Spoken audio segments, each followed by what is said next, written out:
After 15 years of marriage, my wife dressed herself with unusual care for a night out, not for me, but for the man she had been secretly meeting. Leaning close, she whispered, "James, tonight I want to feel wild, truly alive." She had no idea that I already knew the truth. Earlier that day, I had packed all her belongings into suitcases and changed every lock in our home. At that very moment, in a quiet restaurant across town, her lover's wife sat at a table, divorce papers clutched in her trembling hands, ready to confront them both. For over a decade and a half, Emily and I had built what everyone thought was a perfect marriage. We had 2 children, shared laughter over family dinners, and supported each other through life's highs and lows. But somewhere along the way, the warmth that once defined us had cooled, replaced by hidden glances and guarded words. The changes were subtle at first: late nights at the office, phone calls taken in hushed tones, and the faint glow of her phone screen in the dark while she thought I was asleep. I noticed her pulling away, but when I asked about it, her answers were vague, filled with evasions and half-truths. Doubt began to take root. Was she unhappy? Was someone else stepping into my place? I convinced myself it might be just a rough patch, something we could weather as we always had. But deep down, I sensed she was chasing the rush of youth again, and it would drag us into a storm of lies, heartbreak, and a twist I never could have predicted. Her behavior only confirmed my fears. She began lingering over her phone, smiling at messages she never shared with me. She paid more attention to her appearance, spending extra time choosing outfits, but without any explanation. Each clue chipped away at my peace.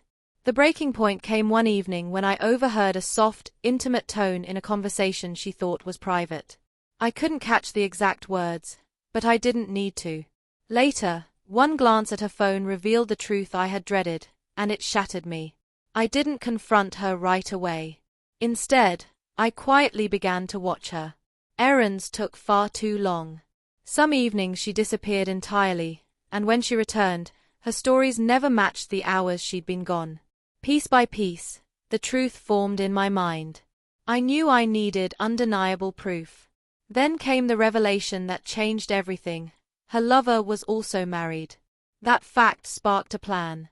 I reached out to his wife, thinking that together, we could bring their lies into the open. The night she planned her secret meeting, Emily was upstairs preparing, completely unaware of what was coming. While she perfected her makeup and hair for him, I was downstairs packing her clothes neatly into the suitcases I had readied. Each item was like a silent farewell to the life we'd built. Once the bags were by the door, I changed the locks, each click sealing my resolve. When I called her lover's wife, we found an instant understanding. Both of us had been living in the shadows of betrayal. We agreed to confront them together, at the very place they had chosen for their affair. By the time Emily came downstairs, she was glowing, dressed with a vibrancy I hadn't seen in years. She smiled slyly and said, "I need to feel wild tonight." Her words were a dagger, but I stayed composed, looking her in the eyes without a word.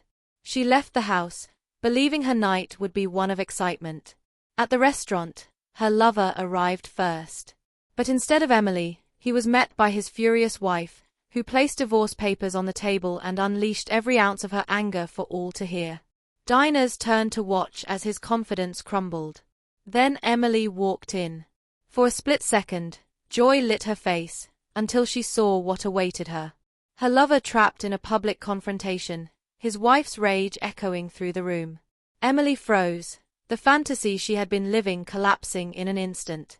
While her humiliation unfolded in that restaurant, I sat at home in silence, waiting.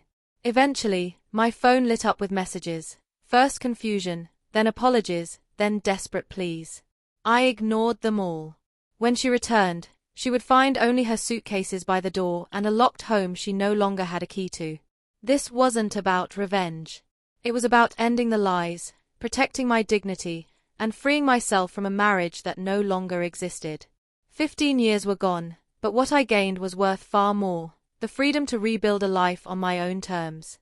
Sometimes, the most painful truths become the foundation for the strongest resolve.